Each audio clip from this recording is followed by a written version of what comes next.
Hello and welcome to Kool Chords. My name's Hugh Blaines and I'd like to talk about piano orchestration today over the tune Skylark, one of my favorite ballads by Hoagy Carmichael. Now, there's a couple of great little versions of this. I actually like Keith Richards' version. Keith Richards from the Rolling Stones, rhythm guitarist, but he has a solo album. He does this beautiful version of Skylark. And Hoagy Carmichael actually said that it was his favorite version as well, which is interesting. Others, Wynton Marsalis, Bill Evans, many others. Who else?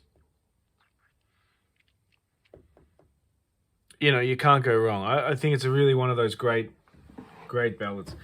Anyway, so with piano orchestration, I think what you do is you try not to double too much. So if you've got the note, we're in B flat, by the way. So the first chord, so this is, maybe I'll play an unorchestrated version and see how it's just chords and melody, but without thinking too much about the orchestration.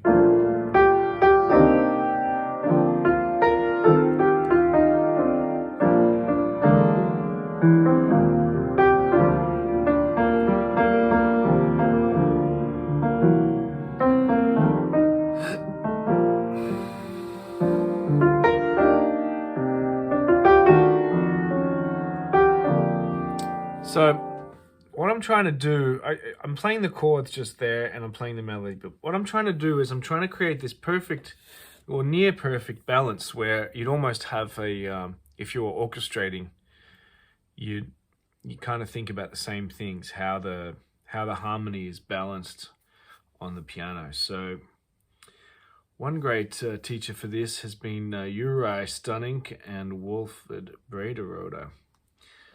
Two great piano orchestrators. Of course, there's Bill Evans. I think Hank Jones is a great piano orchestrator. Many others. George Shearing. These guys that really think about the balance. So what I mean by balance is if you've got this first chord, B flat 6. So it's not a major 7. So you really I don't think you necessarily want to play that major 7 in the first chord. So you've got the G and B flat 6. So where are we going to put that third? Are we going to put the third? We've got the bass note and the melody. Where are we going to put that third? Are we going to put it there or are we going to put it there? Well, I think maybe we could put it there is good. Or maybe... then you don't have the, maybe what do we, yeah, I think that's pretty much for now, that's a really nice opening. And then the second chord is C minor. So I want to keep this melody there, and you want to try and keep as many common tones between the chords as possible. So I might just keep this D here as well.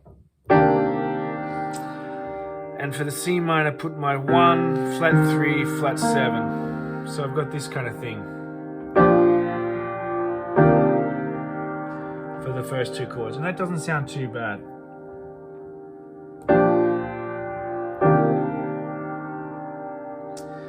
And then I have this kind of thing, this B flat over D. So I have this B flat, E flat, B flat, E9, I guess, E9. Some people like to play altered,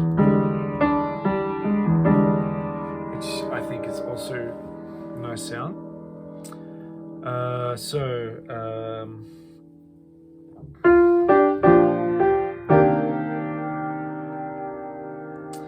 And here I think we have the melody F, so it's kind of nice. We don't play F anywhere else except there.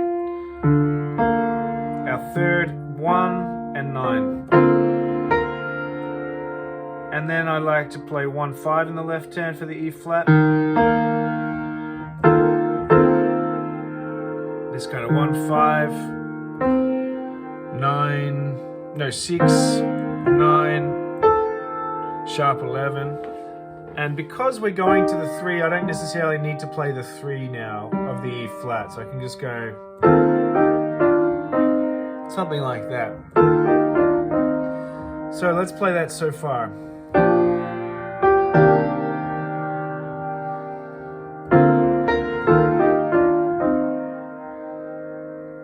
Not too bad. And then we go.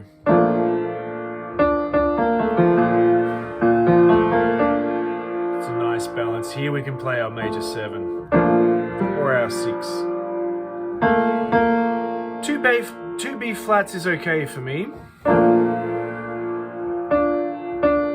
Or even that's better actually. Mid B flat. So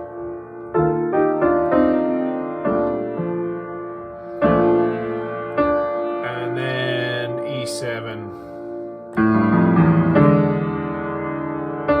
The 7th is doubled because it's the melody note. 1, 7, 3, 7, or do a 5. So, you know.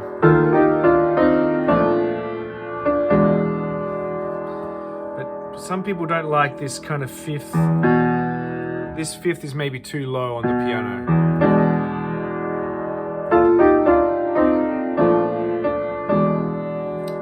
But that's nice. This da da. And then 1, 5. I like to play these big 9ths. 1, 9.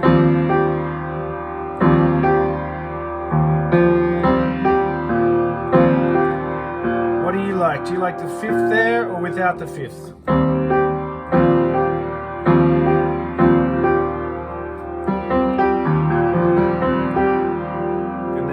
We have this problem again where we have the D as the B flat over D, which makes it difficult to orchestrate. Maybe.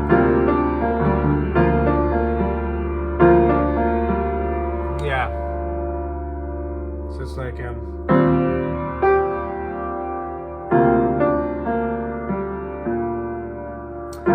it's a little bit too low, isn't it? Maybe we should go up here. That's nice. But if we're low, we do this. And here I like to play the dominant here. Some people like to go dominant earlier. I think it even says it in the Real Pro. iReal Pro.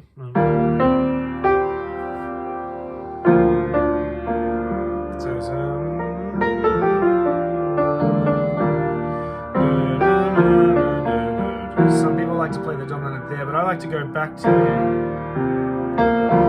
and play this other movement again. And this big dominant has more effect if it happens there for the first time for me. So I can play no doubles except the melody note.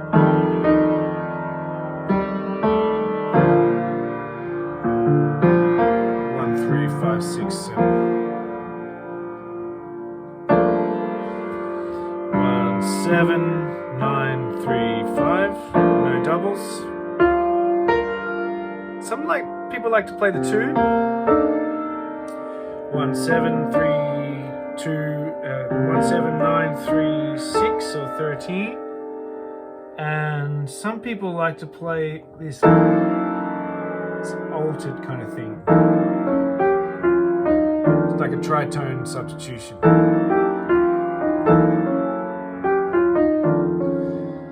So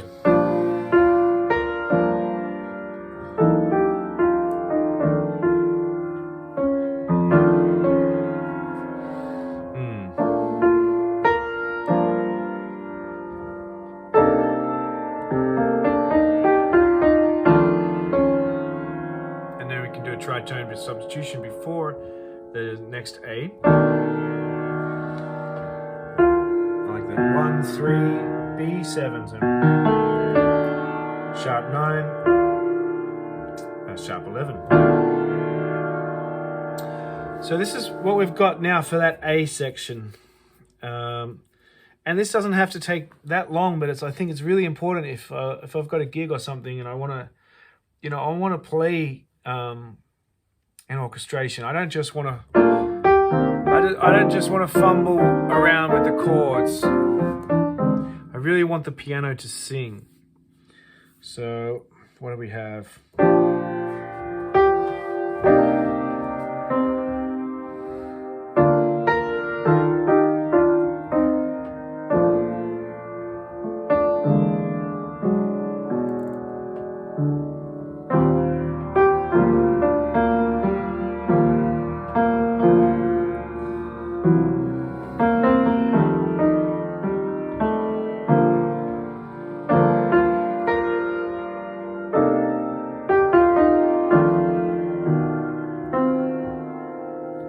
Flat 9 over B. And what I might want to do for this second A, no, I'll wait for the last A. Sort of more of the same thinking in the second A. Subtle movements in the inner voices.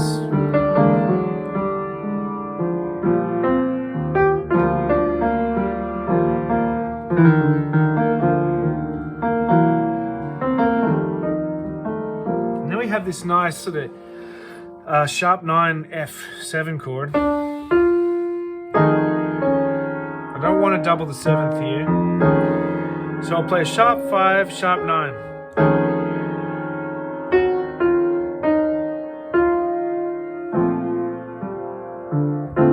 Yeah, that's nice. 1, 3, 7, 9, 5. 2, 5 into the 6 minor for the bridge.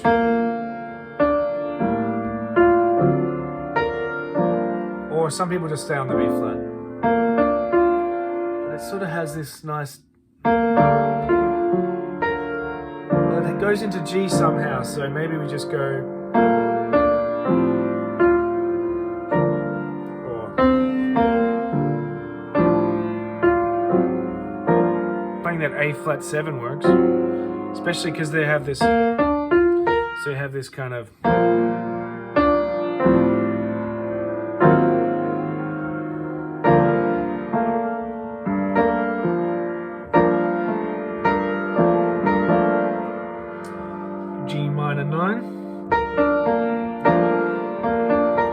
Right hand octaves are always strong, and you can put either a 3rd or a 5th in there. In this case, it's the 5th.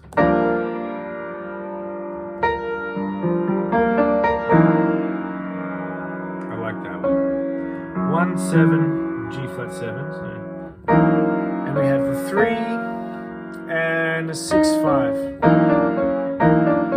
So we have this kind of thing.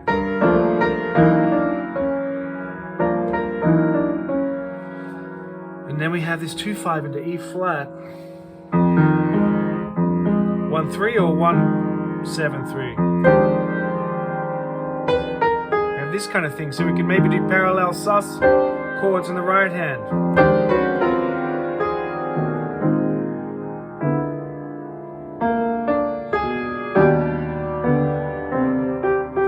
So what was that?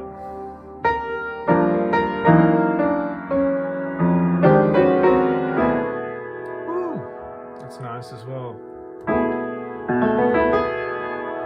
B, so tritone.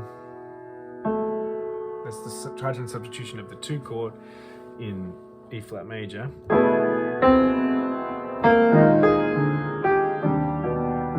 And we have this Barry Harris thing where we go sharp 5, 6, 7.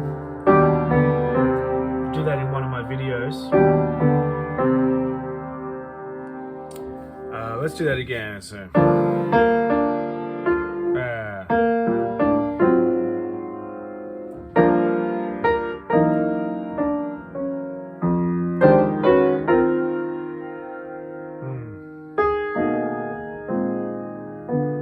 we have this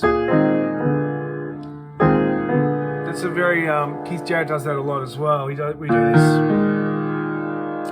this on the 5 chord. We have B flat, 1, 4, 7, 9. No, we won't double this 4. And this 7 is doubled. So we have this movement in 6th. 4 to the flat 9, 9 to the flat 9, and 4 to the 3. And you can do that in all keys if you like. So that's a little that's a sub exercise that we can try. Go up. Oops.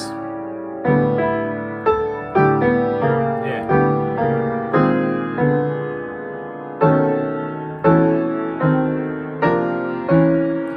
You can do that for all these situations.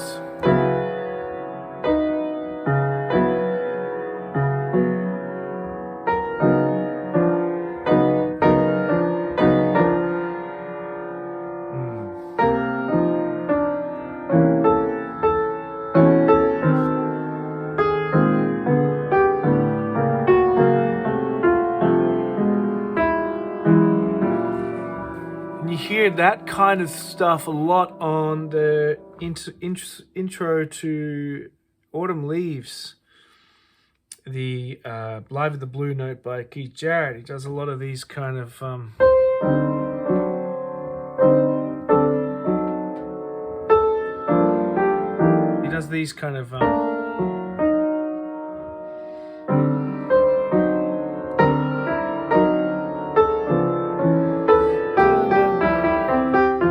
sort of stuff. Okay, where were we? Yeah.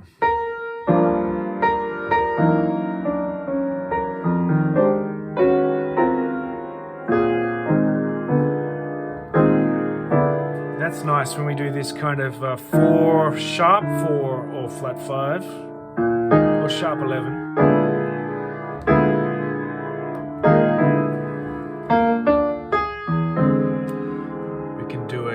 Tritone substitution there into the E flat if we like. 3 sharp 5 3 7 3. Back to our Barry Harris. Either unison or contra motion.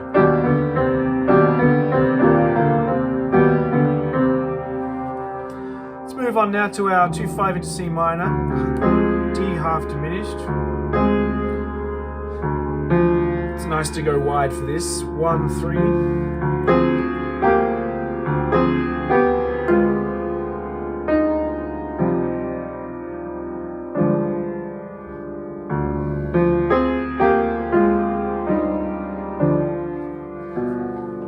Can do some Barry Harris over this too, I guess.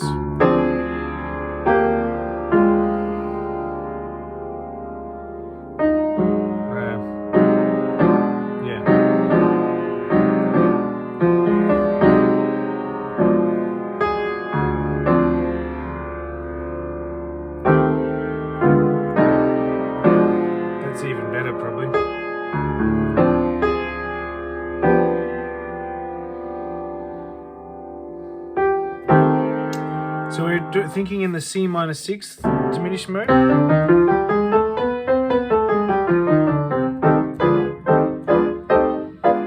So if the melody is G, and then we'll play it in the drop 1, drop 2 position.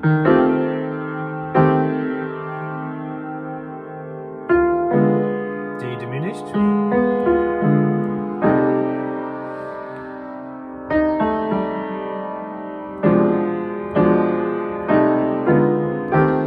I've also done a video on these chords as well. All these different positions of these flat 6 diminished chords, flat 6 minor chords and major. So where are we? Yeah.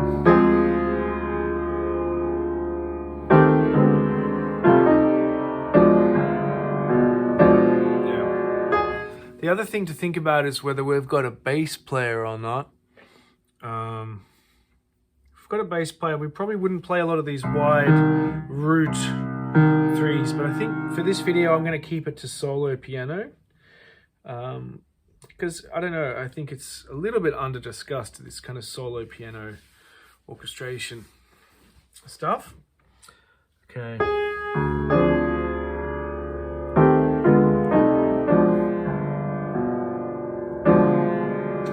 And now kind of the same thinking for this.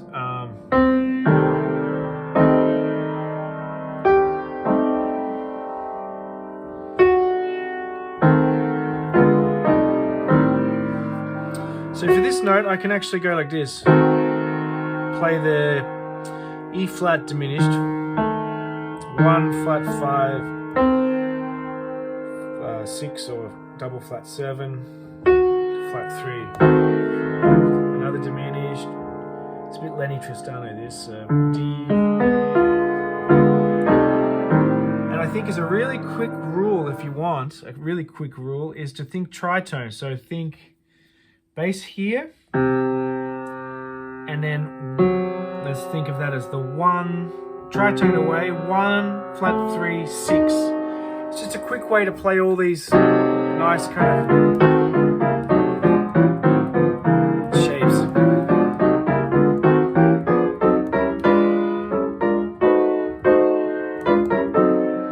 Actually, also sounds good if you think of a 4th. It's also nice.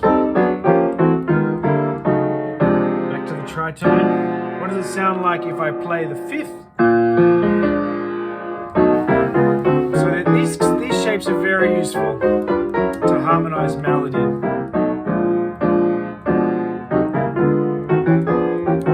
And very quick to find.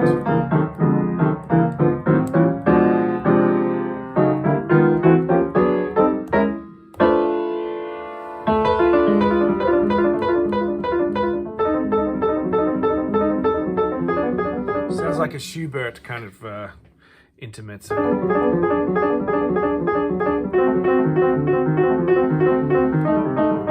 If you want to sound like a Schubert intermezzo, that's for you. Okay, we're back to this 2/5. This bridge, it's important to think about this bridge because I think it's one of the best bridges in a lot of these jazz standards. One of the greatest.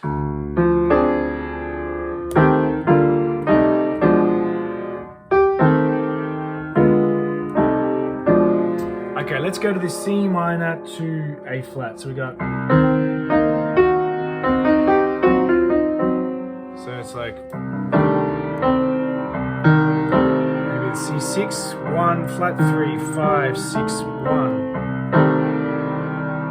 You know, maybe we could just do this 6 diminished scale, minor 6 chord.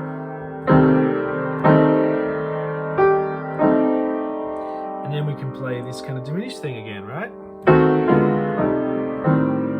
Except for the A flat. So how would that work for the A flat then? What about just change the A to an A flat? Something like that, maybe.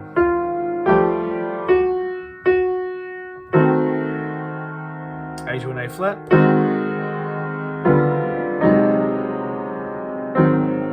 So we've got this kind of thing now.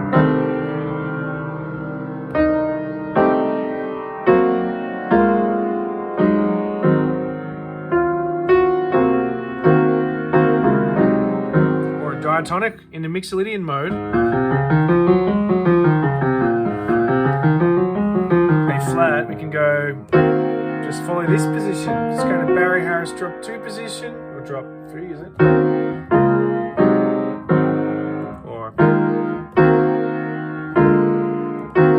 Diminished is better, isn't it?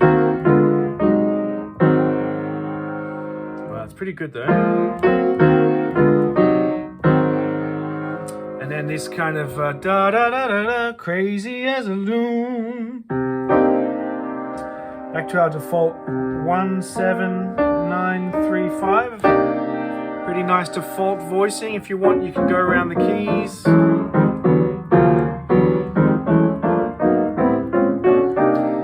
like a 90s house thing, doesn't it?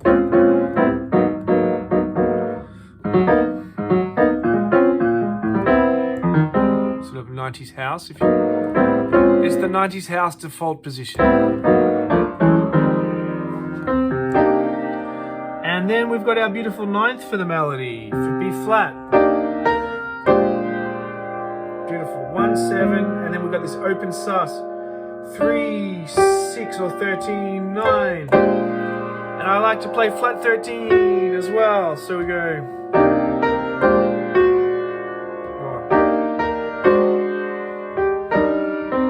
Or we do our wide E flat. Our wide chord, 1, 3, 6, 7. 5 is our melody, or just 5. This nice kind of 5, 9, 5. You can think 1, 5, 1 if you like from B flat. But we're missing a note. We're missing this kind of this. Or we can go 7, 6, 2, 1 or 9, 1. So we kind of do this kind of thing. Crazy. Or some people like to play the 2-5 there as well. But there's been enough 2-5s. I like the C B flat version. Or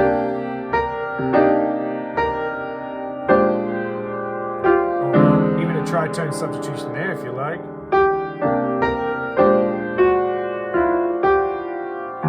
Or the wide thing again.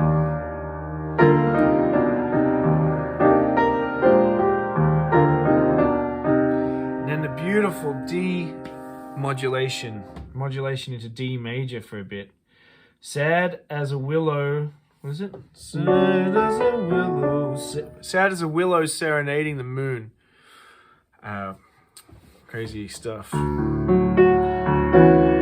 That's a nice one. 1, 9, 6, 7, 3. And of course, in cool chords, I like to always encourage you, if you find a good chord, find it everywhere.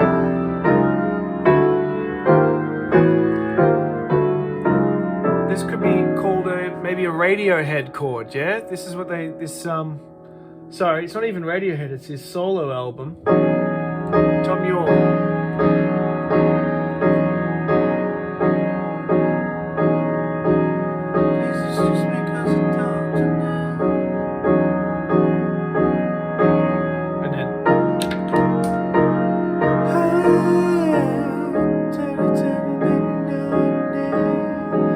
Radiohead chord.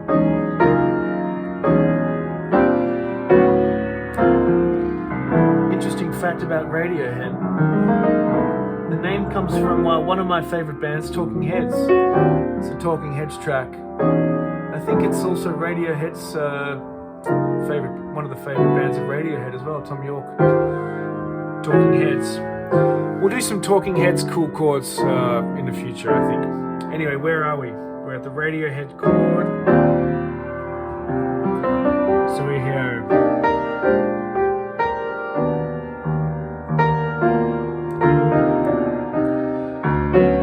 Radiohead chord.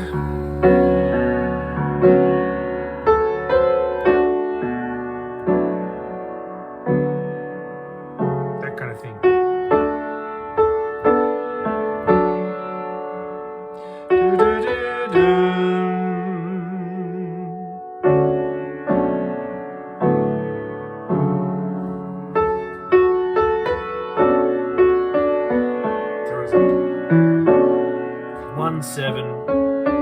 It's our 90s house chord in minor. 1, 7, 9, 3, 5.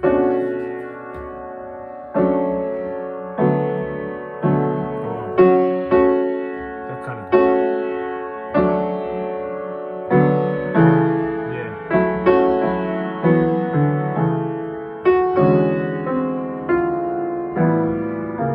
Yeah, this kind of. 1, 7, 3, 5, 9. that becomes our flat 9, 5, 7, 3, 1. Or I'd like to maybe a bit more movement.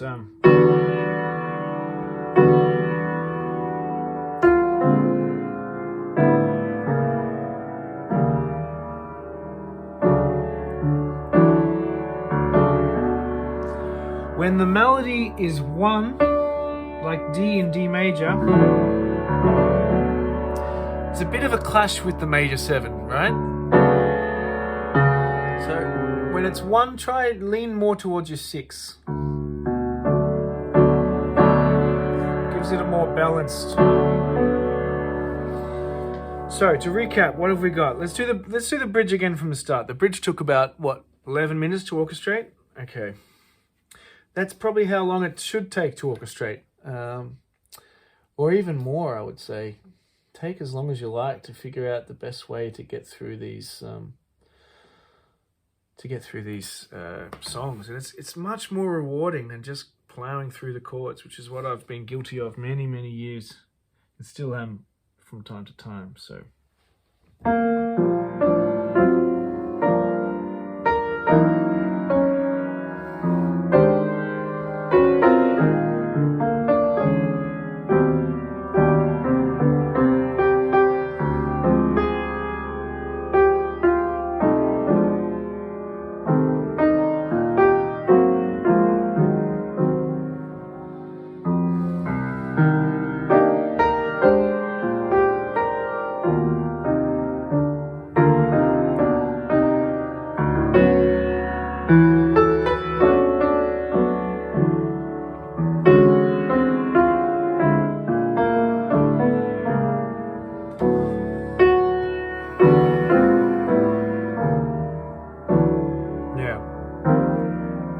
So it's still got a long way to go. I mean, I'm just doing this for you in real time.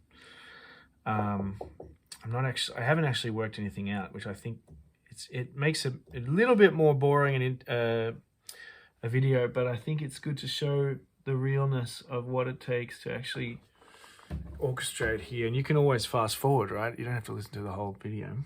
Okay.